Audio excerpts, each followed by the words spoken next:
తెలంగాణకు అనుభవం ఎక్కువ, మెమొరీ ఎక్కువ, రాసి పెట్టుకుంటుంది, గుర్తు పెట్టుకో.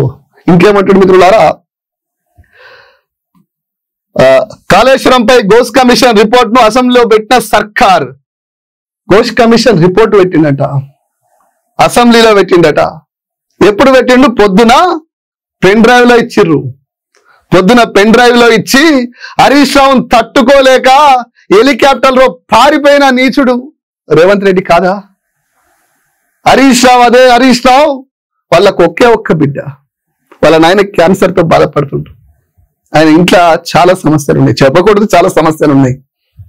అన్ని పక్కన పెట్టి నా తెలంగాణ సమాజానికి నిజాలు తెలవాలని మంత్రులను 8 మంది మంత్రులను ముఖ్యమంత్రితో సహా 30 సార్ల అడ్డం పడితే అర్జునుడి లెక్క అసెంబ్లీ సాక్షిగా చెలరేగి తెలంగాణ సమాజం ముందు నిజాలు పెడుతుంటే పారిపోయినటువంటి రేవంత్ రెడ్డి ఎక్కడా?